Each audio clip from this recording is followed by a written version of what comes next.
Selanjutnya adalah pengarahan serta penyuluhan oleh pihak BNN Provinsi Riau yang langsung disampaikan oleh Ibu Viola. Kepada Ibu kami persilakan.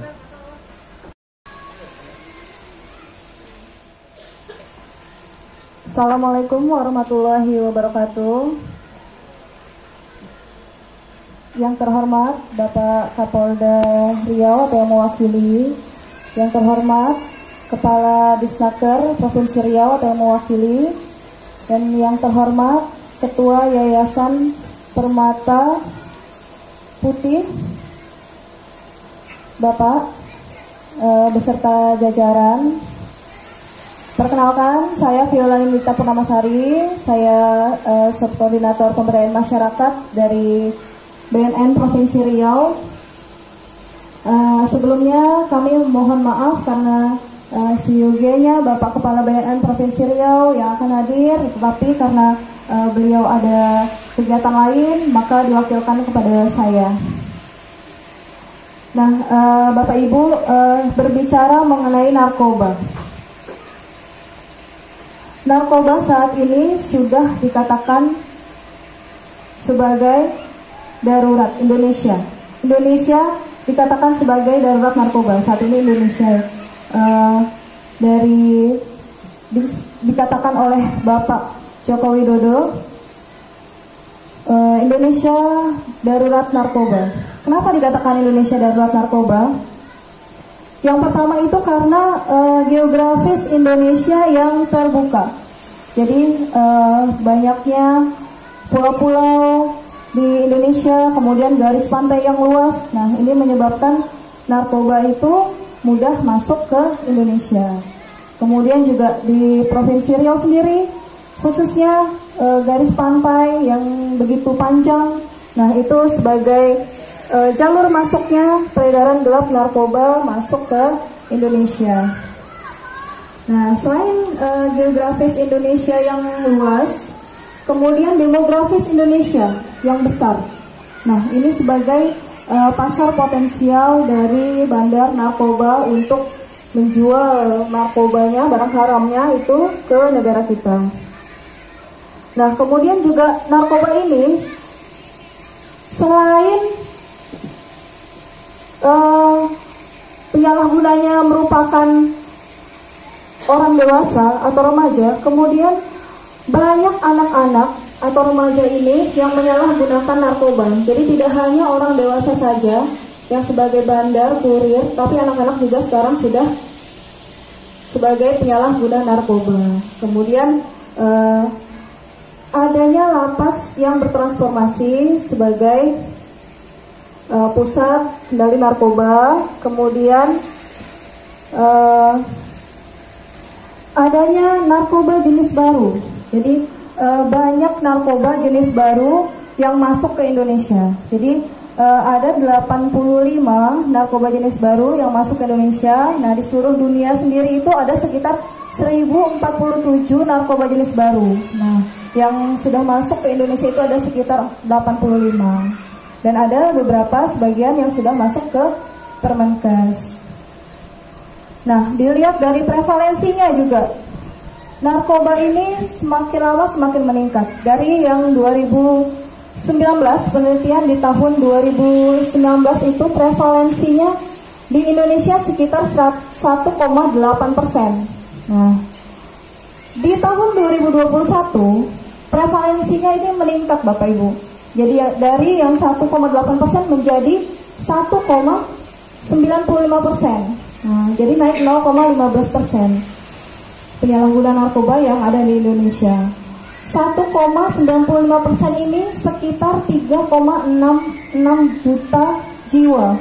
Nah, penyalahguna narkoba yang ada di Indonesia. Nah, kalau di dunia sendiri itu ada sekitar 275 juta jiwa penyalahguna yang ada di dunia ini. Itu sebanding dengan negara kita ya Bapak Ibu. 275 juta penyalahguna narkoba yang ada di seluruh dunia. Nah, di Indonesia sendiri itu ada sekitar 3,6 juta penyalahguna di Indonesia. Kemudian bagaimana dengan Provinsi Riau? Provinsi Riau itu ada prevalensinya di tahun 2019 penelitian BNN dan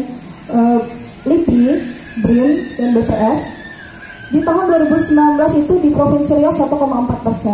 Nah, kalau dihitung itu mungkin sekitar 150.000 penyalahguna yang ada di Provinsi Riau di tahun 2019 itu penelitiannya ya Bapak Ibu. Nah, dari tadi kita bahas mengenai narkoba. Sebenarnya narkoba itu apa sih? Narkoba itu merupakan singkatan ya Bapak Ibu dari narnya itu narkotika, ko psikotropika, bahan atau zat adiktif lainnya. Nah, jadi narkoba itu merupakan singkatan. Narkoba, narkotika, psikotropika, dan bahan adiktif atau zat adiktif lainnya. Nah, apa narkotika itu sendiri? Narkotika adalah bahan atau zat baik dari tanaman maupun bukan tanaman, baik sintetis maupun semi sintetis yang dapat menimbulkan ketergantungan. Nah, ini. Jadi bahan atau zat dari tanaman maupun bukan tanaman yang dapat menghilangkan rasa nyeri, dapat mengganggu konsentrasi, kemudian ini dapat menyebabkan kecanduan. Nah, ini disebut dengan narkotika. Narkotika sendiri itu memiliki 3 efek ya Bapak Ibu. Yang pertama itu efek narkotika. Yang pertama itu ada stimulan, kemudian depresan dan halusinogen. Nah, apa nih perbedaan dari ketiga efek ini? Yang pertama, stimulan yaitu meningkatkan kerja sistem saraf pusat. Jadi kita merasa bersemangat. Nah, itu ya. Contohnya, contoh stimulan misalnya ekstasi, sabu. Nah, itu. Kemudian depresan, efeknya depresan. Depresan itu kebalikan dari stimulan. Kalau stimulan meningkatkan kerja sistem saraf, nah depresan ini kerjanya kebalikan dari stimulan, yaitu menurunkan kerja efek saraf. Kerja sistem saraf kita diturunkan. Nah, contohnya bisa alkohol dan lain sebagainya. Kemudian yang terakhir itu efeknya halusinogen. Nah, tadi kan ada 3, stimulan, depresan, yang terakhir itu halusinogen. Halusinogen ini membuat berhalusinasi, membuat kita berhalusinasi. Jadi merubah fungsi panca indera kita. Nah, contohnya ini ada ganja, ada magic mushroom dan lain sebagainya. Nah, itu tadi dari efeknya ya Bapak Ibu ada 3. Kemudian golongan. Nah, golongan narkotika. Narkotika itu dibagi menjadi 3 golongan. Nah, ada golongan pertama, ada golongan kedua, dan ada golongan yang ketiga. Golongan pertama itu merupakan golongan zat atau narkoba yang memiliki efek ketergantungan paling tinggi. Jadi golongan pertama ini tidak boleh digunakan untuk obat-obatan. Jadi hanya untuk kepentingan ilmu pengetahuan saja, penelitian. Nah, gitu. Kemudian golongan 2. Golongan 2 ini memiliki efek ketergantungan yang agak ringan dibandingkan golongan 1, sehingga masih diperbolehkan untuk pengobatan, tapi dengan seminimal mungkin, dengan resep dokter. Kemudian golongan 3 ini boleh dipergunakan untuk pengobatan dan penelitian. Nah, apa contohnya? Untuk golongan 1 sendiri itu ada sabu, kemudian ada ekstasi, ganja, dan lain sebagainya. Nah, untuk golongan 2 ini masih bisa untuk pengobatan ya. Contohnya seperti morfin. Jadi nanti kalau misalnya Bapak Ibu dioperasi misalnya, atau ada tindakan misalnya cabut gigi, nah itu kan dibius ya. Nah, dibius ini menggunakan morfin ini. Nah, gitu. Jadi masih bisa dengan dokter, dengan resep dokter gitu ya, dokter yang menangani gitu. Kemudian golongan 3 contohnya misalnya kodein. Kodein ini ada di dalam obat batuk. Nah, tapi dengan resep dokter juga. Jadi tidak boleh sembarangan kita menggunakannya, mengkonsumsinya. Nah, jadi ada kalau misalnya butuh untuk pengobatan dengan resep dokter gitu ya Bapak Ibu. Nah, untuk pencegahannya sendiri nih, kenapa sih di lingkungan kerja ini kita banyak gitu yang mengkonsumsi atau menyalahgunakan narkoba. Kenapa di lingkungan kerja ini? Jadi kalau di Indonesia sendiri itu sekitar 59% itu penyalahguna itu dari pekerja. Nah, kenapa pekerja itu?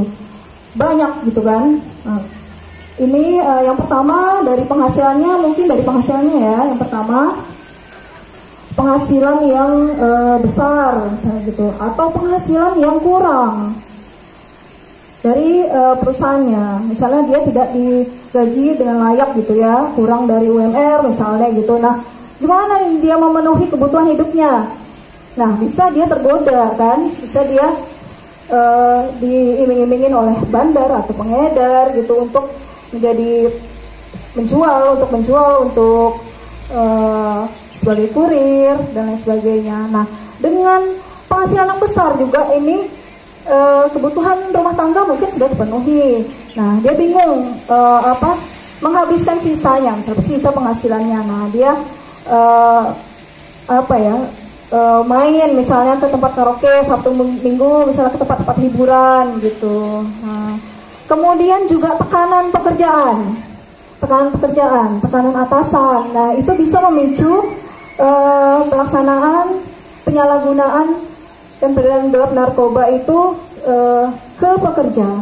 Nah, itu ya, tekanan jadinya stres kerja itu bisa memicu penyalahgunaan narkoba juga. Tekanan dari atasan, kemudian lingkungan kerja yang kurang baik, misalnya ada permasalahan dengan teman kerja. Nah, itu juga bisa memicu penyalahgunaan narkoba gitu ya Bapak Ibu.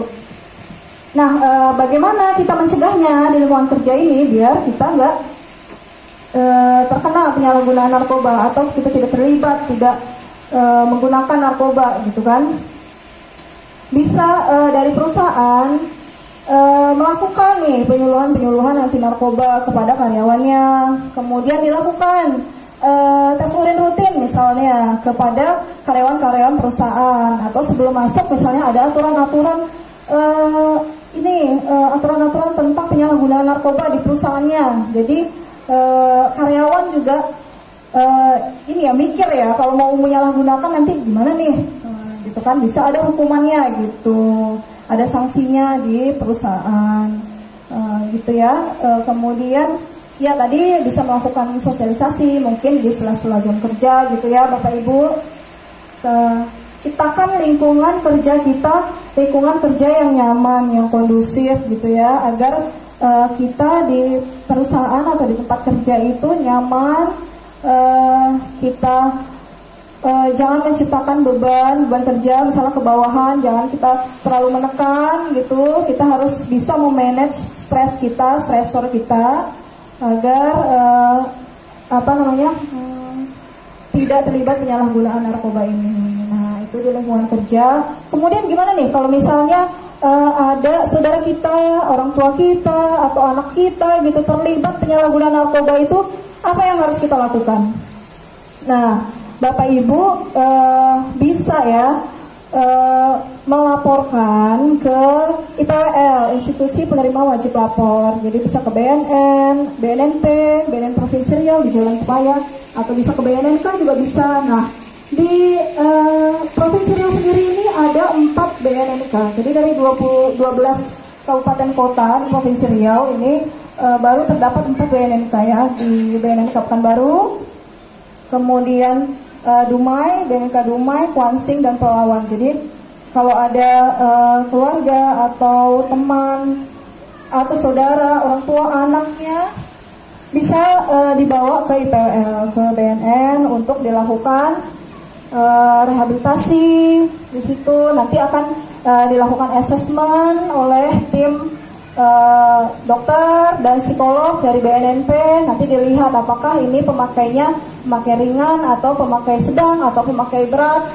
Nah, kalau misalnya pemakai ringan atau pemakai sedang itu bisa dilakukan rawat jalan. Rawat jalan itu bisa dilakukan di BNN Provinsi Riau.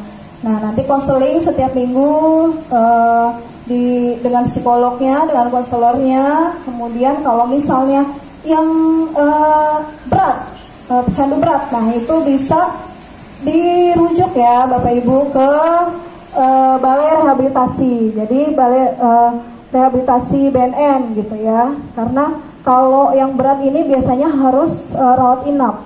Jadi tidak bisa untuk rawat jalan. Nah, untuk rawat inap sendiri itu sekitar 3 sampai 6 bulan lah mungkin di rehab di sana. Nah, untuk yang terdekat sendiri mungkin dari Provinsi Riau ini ada di Batam. Nah, itu Loka Rehabilitasi Batam ada milik BNN. Kemudian di Deli Serdang, Loka Rehab Deli Serdang juga ada. Kemudian di Lampung ada. Kemudian kalau mau di Bogor, di Lido juga ada. Nah, di Makassar juga ada, di Tanah Merah ada. Jadi bisa boleh kemana aja.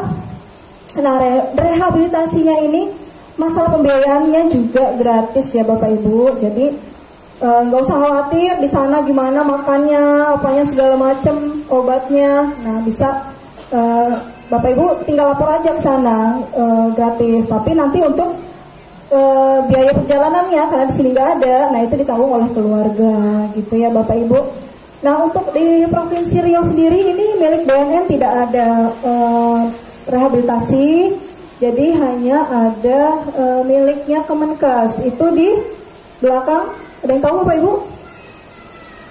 Di belakang RSJ Tampan.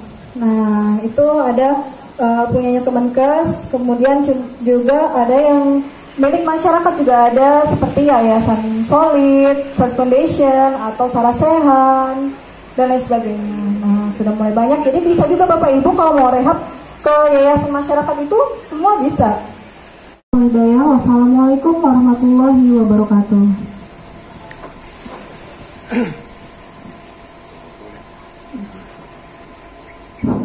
BNN Provinsi Riau yang telah memberikan penyuluhan dan informasi tentang mengenai apa itu narkoba, jenis-jenis narkoba, macam-macam narkoba, serta apa efek narkoba tersebut bagi kita sendiri.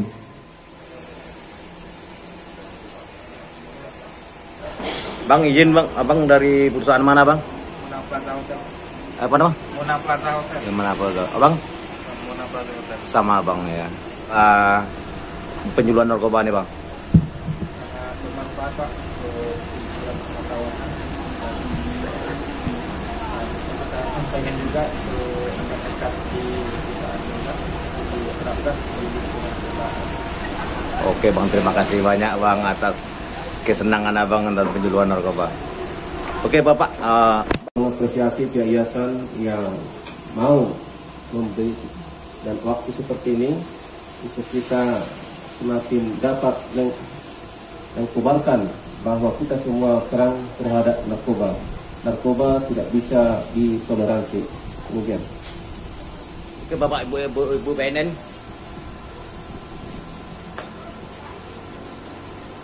Ya, terima kasih kepada Yayasan Berlian Permata Putih yang telah menyelenggarakan acara ini. Semoga bermanfaat.